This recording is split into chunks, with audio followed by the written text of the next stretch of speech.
That is going to be 20. And your power play multipliers, 2. We have a summer-like weather pattern this week, which means it's very warm, it's muggy, and we're going to have these on and off chances of rain and storms. I'll break down all the details coming up.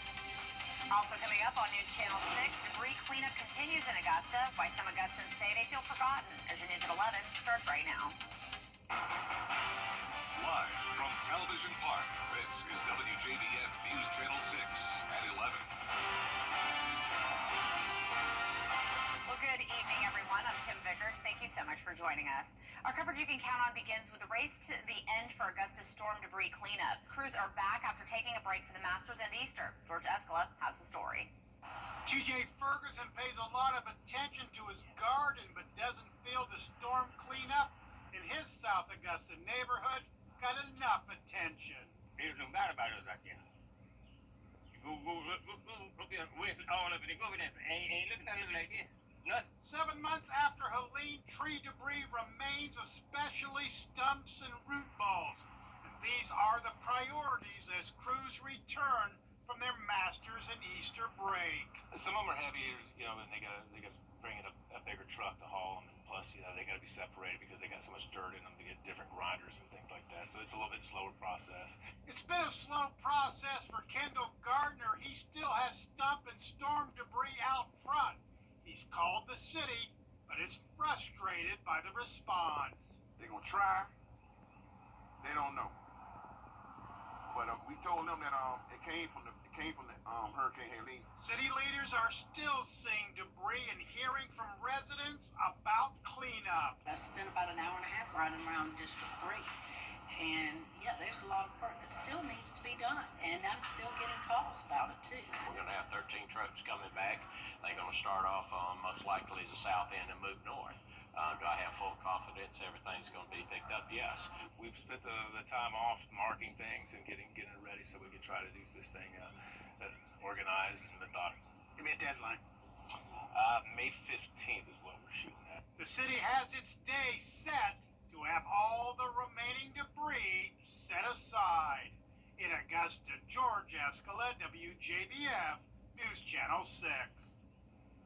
Local parks and recreation facilities are still closed after Helene. Pendleton King Park has been closed for more than 6 months. The 64-acre park is surrounded by trees.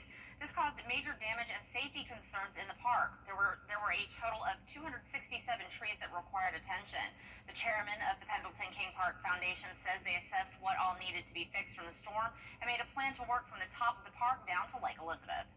Steve Castle and the FEMA groups came in along with the city, and we sort of came up with a strategy to divide the park up into sections to start clearing out all the debris, just because it was such a remarkable amount. There's no word yet on when the park will be reopened. And we're going to send it on over now to Chief Meteorologist Jenna Petracci. Jenna, it was kind of a wet afternoon. Yeah, we had some storms around. Some of those became strong to severe, and you can see here on Live Viper 6, we're pretty much done with it. We just have a few lingering showers, but overall, mostly dry night.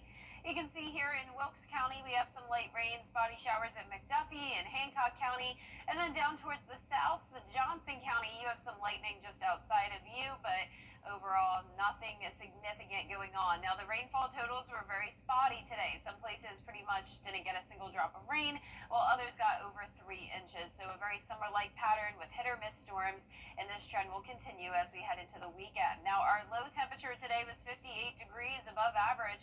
High was not too far off from average, so the rain kept us a little bit cooler today.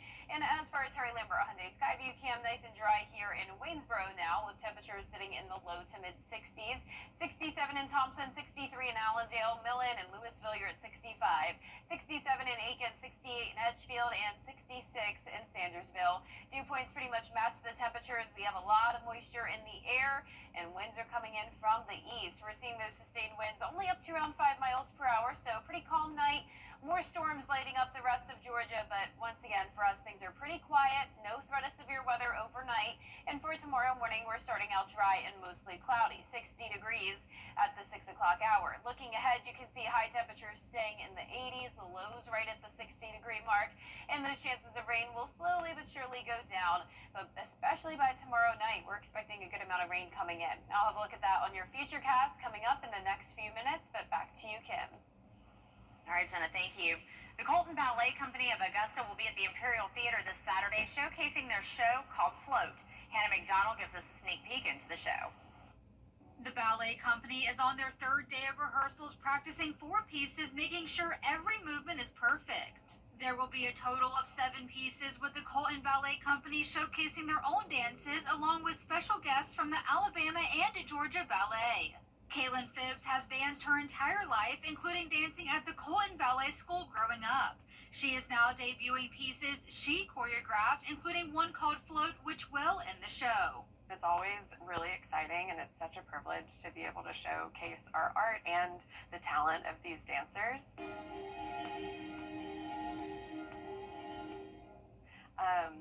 We were talking, my staff and I were talking earlier this week, that it's so sad that we only get one opportunity to really do this, and so hopefully in the future we'll be able to do it again, but it is really exciting and just a privilege to be able to share art with the community. I spoke with Bree Brogan, who has been dancing for 12 years and says she is most excited for the audience to see all the different types of dances. The versatile pieces and all the diversity of it, because we have classical, we have contemporary, we have more modern pieces. It's a very diverse show, I feel like. They have worked so hard, and it has been a long, pretty intense rehearsal process, all while they have lives outside of their dance too. And so I hope that they're really excited and that the community is going to come out and support them. Phibbs says she appreciates all the hard work the dancers have put in and hopes the community loves the show as much as they do. In Augusta, Hannah McDonald, WJBF, News Channel 6. Local campus police share how they are working to ensure safety for students and staff after the mass shooting at Florida State University last week. Under Georgia state law, students and staff are lawfully allowed to carry a concealed weapon on college campuses. The campus carry law refers to public college and university campuses and requires the individual to qualify as a lawful weapons carrier. But the Augusta University Police Department shares how they are working to ensure student safety without feeling the need to carry. We actively patrol our campus 24 hours a day, 7 days a week. So there is always going to be Augusta University police officers on campus patrolling, actively working, and keeping their eyes open to help keep this campus safe proactively. You can download the free app Rave Guardian, which will allow you to call 911, schedule a timed virtual escort, text campus police, and more. Experts say recent shows like Adolescence and Kidfluencing shed light on mental health issues children may face. They advise that parents ensure their child's phone has location sharing activated, update their medical ID and emergency contacts in case they get into an accident. Speak to them or a counselor if you notice changes in their behavior, and do not allow kids to use digital devices behind closed doors.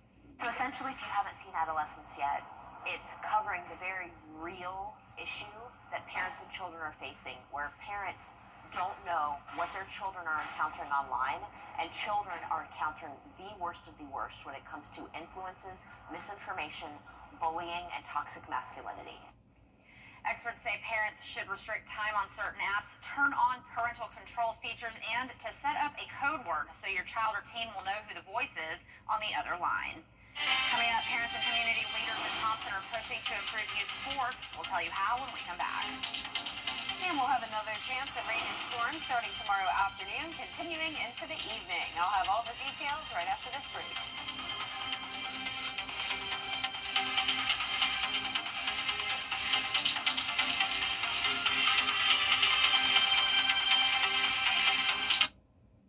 All right, so let's begin. Click, click. TV's #1 entertainment talk show has 15 Emmys. It's actually 16. Respectfully. Count on live to make your morning shine. Weekday mornings at 9 on News Channel 6. The Live 5/6 Skyview Network, sponsored by Terry Lambert Hyundai. Now, your most accurate forecast with WJBF Live 5 for 6. Welcome back. Like I mentioned, we did have some severe storms today, and those left 3 storm reports of trees down in Burke County and Allendale County. And we also had a report of half-inch hail up in McCormick County with a strong but not severe storm. Now, our Terry Lambert Hyundai Skyview cam from Wellstar MCG Health showing dry conditions this evening as we sit pretty mild in the mid to upper 60s, a southeast breeze of just 3 miles per hour. So overall, those winds are pretty calm. And around the CSRA, we're seeing 64 in Washington, 68 in Sandersville, Aiken, you're at 67, 66 in Bamberg, and 65 in Sylvania. Satellite and radar still showing dense cloud cover, but we do have a few showers lingering in Wilkes County down to around Johnson County. A couple lightning strikes out in the distance here to our west, but no severe weather expected the rest of tonight or through tomorrow, really. Now, with this system, we could see a few pop-up storms become strong to severe, but there's no severe weather threat issued, at least for tomorrow. So the cold front is sitting across our area. This is going to stall out on Thursday and Friday, keeping those rain chances present. So keep this in mind if you're headed to the fair tomorrow. The chance of rain and storms will be here by as early as around 5 p.m., but it really won't be until around 7 p.m.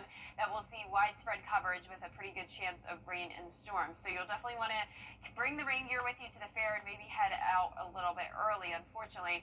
Now, the Augusta Air Show on Saturday looking pretty good. Now it's just a 40% chance of rain. It's going to be similar to today, meaning some spots will be completely dry while others do see the storm, so hit or miss.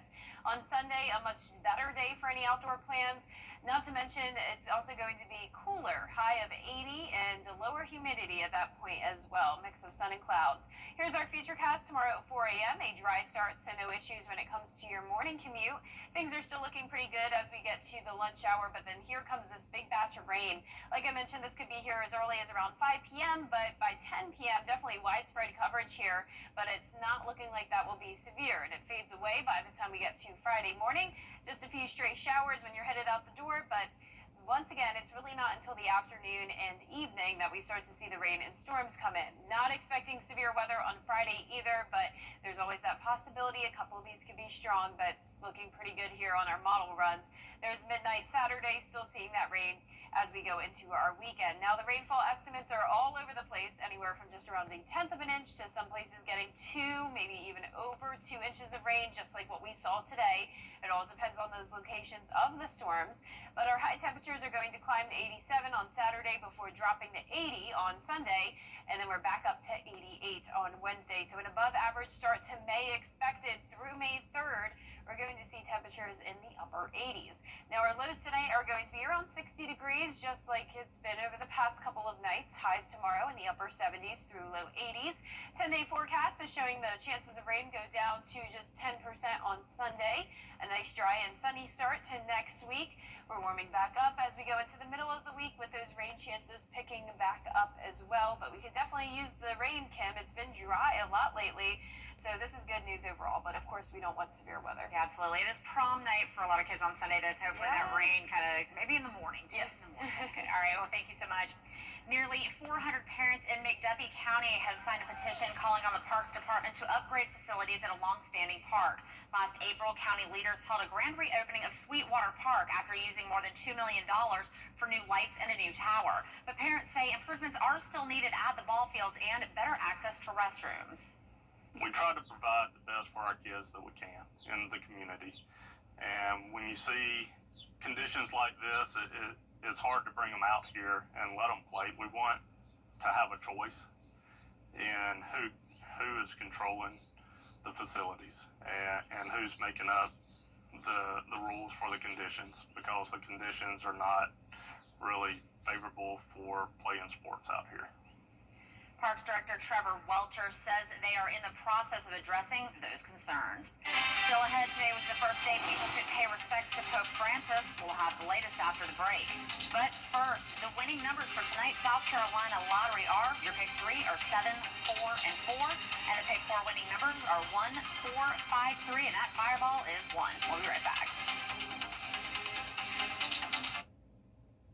Queen City Home Store is expanding with 9 new stores across the Carolinas. And to kick things off, we're giving you the chance to win big during our Royal Celebration giveaway. Weekly prizes totaling up to $50,000, including KitchenAid mixers, espresso machines, full kitchen appliance packages, and the grand prize, a brand new living room suite. Enter now at queencityonline.com/giveaways. Visit us in store and follow us on social to join in on the excitement. Queen City Home Store, where you're always home.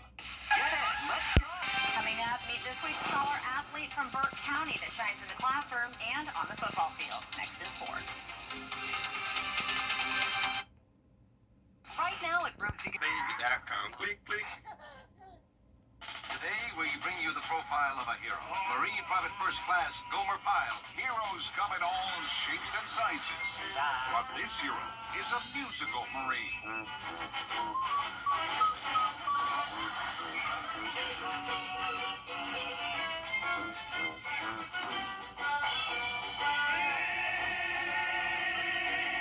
Gomer Pyle. Weeknights on MeTV, WJBF 6.2. Black excellence. Its importance goes beyond just a single month each year. That's why News Channel 6 proudly presents Celebrating Black Excellence 365. Each month we'll highlight an individual or organization who inspires their community and improves the lives of people around them. If you know a deserving recipient, visit WJBF.com and fill out the nomination form. Celebrating Black Excellence 365, only on News Channel 6. For years, WJBF News Channel 6 and our partners have championed local families through our Children First campaign. Together, our mission has always been to strengthen our community by uplifting children and their families across the CSRA. Count on News Channel 6 as we make a difference in the lives of local children. To learn more, visit WJBF.com/Children First. WJBF News Channel 6's Children First initiative is sponsored by Bridgestone and by Costello Law Firm. Right now, get super low price. The WJBF Live Viper 6 Skyview Network is sponsored by Terry Lambert Hyundai. Low prices, big selection, and committed to quality customer service. Now, WJBF sports coverage you can count on. A busy week for Georgia high schools as many in our area gear up for the first rounds of state championship games. State tournament baseball in full swing Wednesday evening despite a 90-minute weather delay. Greenbrier hosting Kennesaw Mountain in a best 2-of-3 series. Sophomore pitcher Trip Fowler on the mound in Game 1. A solid performance coupled by a strong defensive effort helps the Wolfpack to a 2-1 win in Game 1. Now staying in Greenbrier, the Wolfpack boys soccer team trying to join its baseball team in knocking off Kennesaw Mountain in the first round of the state tournament. Greenbrier, an 11-win team coming in against a 6-win Kennesaw Mountain squad.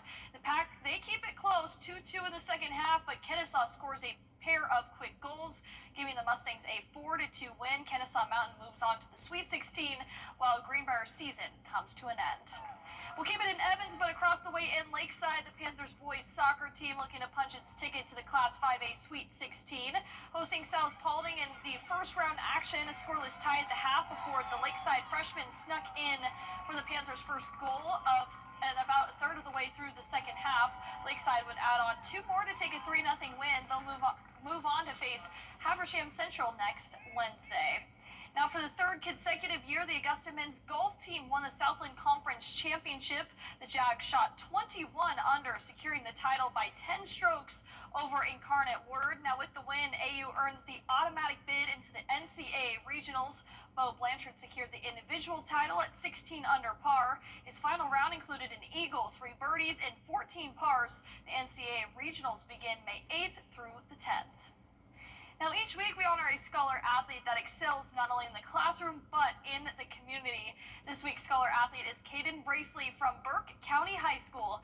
Caden currently has a 3.7 GPA. He's a member of the Beta Club, number 20 out of a class of 233 seniors, duly enrolled as well. Caden has 64 total tackles, averaging 7 a game. The linebacker also blocked the field goal attempt in their semifinal game against Rockmart. He ran it all the way back for the touchdown, too, and he's been managing both great academics along with sports. Deepest playoff berth we had in a little minute. And there's also a lot of intensity in practices and workouts. Grades really impact how you also interact on the field, how quick you recognize plays, and things like that. Caden's a very dependable, solid kid. I mean, those are the type of kids that you want within the program. They're willing to do whatever it takes to help you be successful. Very proud. I'm not surprised. Like, ever since he been a little boy, he just always been just bright, and he always just go for what he wants.